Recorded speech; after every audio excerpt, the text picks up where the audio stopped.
Oke, selamat sore, kembali lagi bersama saya Roman Alano.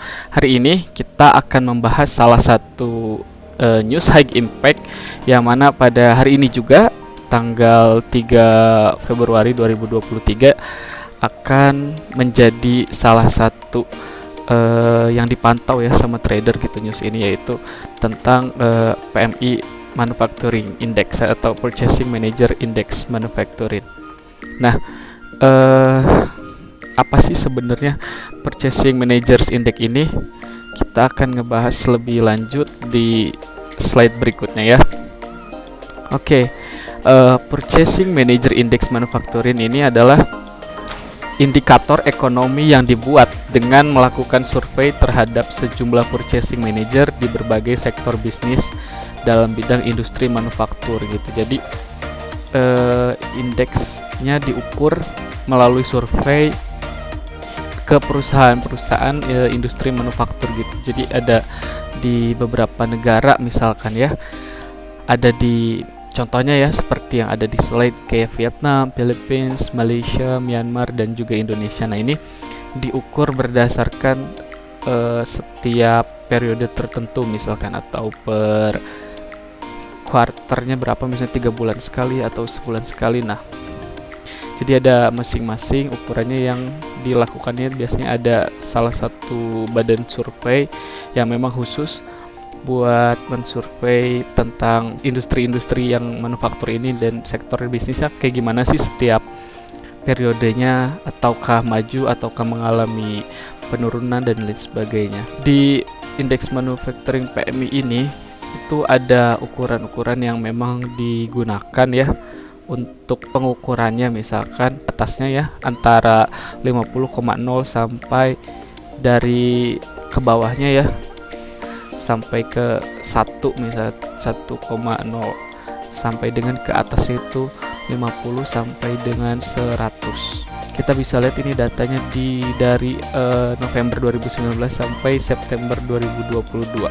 Biasanya cara ngebacanya ini, kalau yang keluar misalkan pada newsnya itu keluarnya hasilnya mendukung, biasanya warnanya kan hijau. Nah kalau hijau tuh mungkin angkanya itu di atas 50,0 gitu. Nah sebaliknya kalau misalkan di bawah 50,0 berarti manufacturing industri pada periode tersebut sedang mengalami penurunan gitu. Jadi dari surveinya, datanya kemudian muncul. Nah ketika setelah disurvei ini, biasanya kan manajer-manajernya gitu yang dapat surveinya, hasilnya ternyata di bawah 50,0. Nah biasanya itu akan menjadi gambaran atau pengaruh ya, biasanya sebagai traders kita membacanya tuh kalau datanya forecast sama yang hari ini terjadi, misalkan yang periode sebelumnya atau perkiraan, kemudian juga dari periode sebelumnya itu berbeda. Misalkan dari periode sebelumnya itu di atas 50,0, kemudian di perkiraan 51,0 gitu misalnya. Nah itu ada kenaikan, tapi pada kenyataannya misalkan hanya 46,0. Nah itu berarti industri manufaktur pada periode tersebut mengalami adanya penurunan. Oke, selanjutnya, nah di ISM Manufacturing PMI ini ada perhitungan gitu ya, ada perhitungan di indeks PMI Manufacturing. Jadi yang dihitung itu berdasarkan hasil dari beberapa survei yang dihimpun menjadi sebuah bilangan, tergantung dari salah satu jawabannya mungkin dari setiap pertanyaan yang diajukan. Nah ini salah satu gambar ini ada years to date, berarti dari tahun tersebut sampai ke tahun belakangannya gitu. Ada yang 1 tahun, ada yang 5 tahun, ada yang 10 tahun, dan ada yang sepanjang masa gitu ibaratnya. Nah ini misalnya dari datanya. Nah biasanya kalau yang ini kita bisa lihat mungkin ini sekitaran tahun 2008 kalau nggak salah, dan memang pada saat itu sedang mengalami krisis juga ya di beberapa negara. Kemudian indeks manufaktur ini terlihat menurun gitu. Data perhitungan dari indeks manufaktur ini berdasarkan dari survei yang dihimpun yang disurveinya siapa sih? Nah, biasanya itu para manajer-manajer di perusahaan manufaktur gitu, di indeks manufacturing ini. Jadi pelakunya biasanya manajer yang disurveinya itu. Nah, ini selanjutnya, kapan sih waktu rilis indeks PMI manufacturing ini? Nah, biasanya yang pertama itu dirilis sebulan sekali pada setiap awal bulan.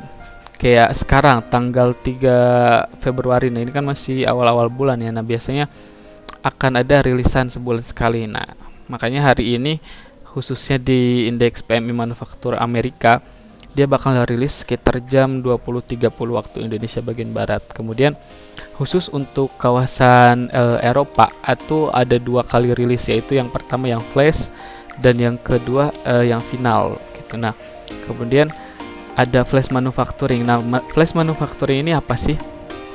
Untuk flash manufacturing sendiri ibaratnya kayak sebuah spoiler ya, kayak sebuah gambaran kecil aja gitu, gambaran kasar. Jadi masih bisa ada revisian di situ di dalam data surveinya.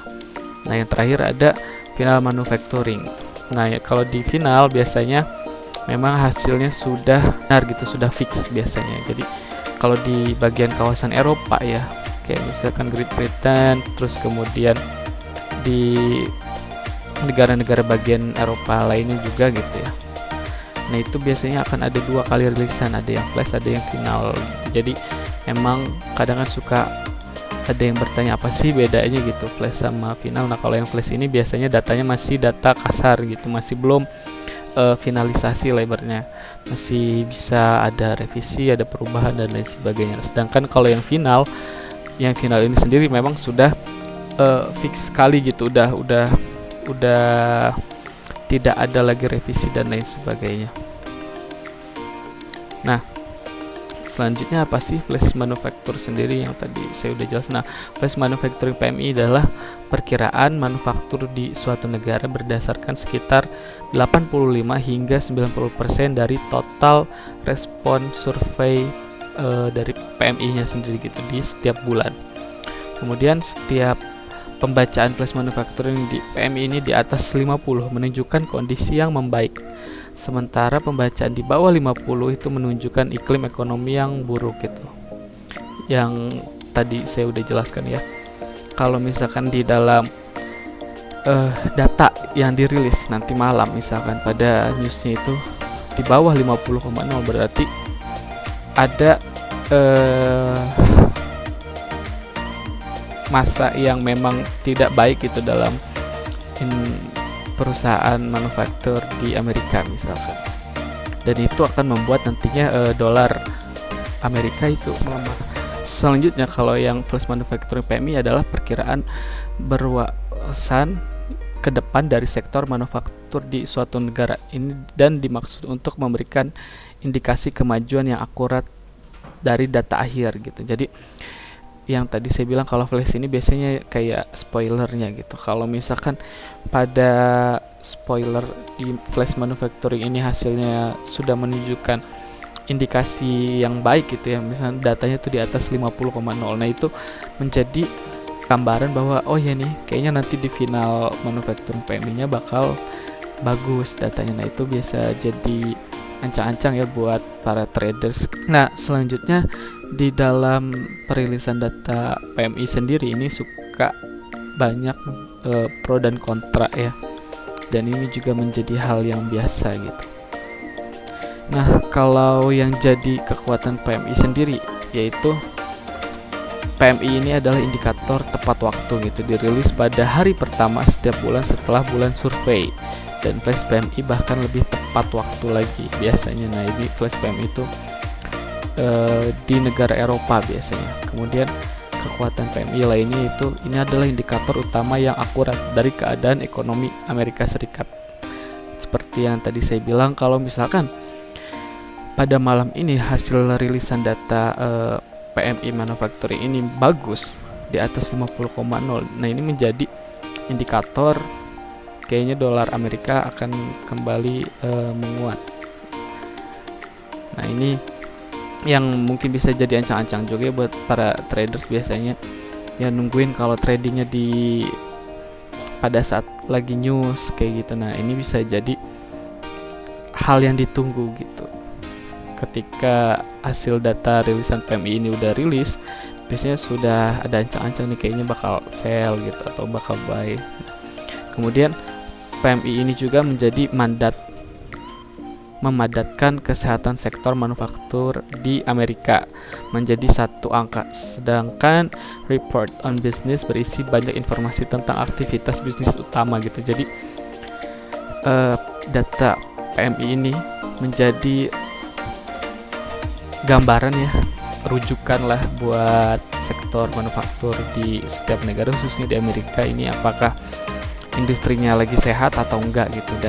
Dan ini memang fokusnya ke angka di survei gitu, enggak hanya misalkan ada tentang bisnis gimana, prospek dan lain sebagainya, jadi hanya fokus ke angkanya saja gitu yang setelah disurvei. Nah, di PMI sendiri juga memiliki kelemahan. Biasanya PMI itu hanya mencakup sektor manufaktur saja gitu, yang kepentingannya bagi ekonomi AS telah berkurang selama bertahun-tahun gitu. Sebaliknya, ISM Non-Manufacturing Report on Business, survei bulanan dan laporan sektor jasa di Amerika Serikat yang mewakili lebih dari 80% bruto. Nah, kontraknya di sini PMI itu kan memang hanya mensurvei di bisnis manufacturing saja gitu.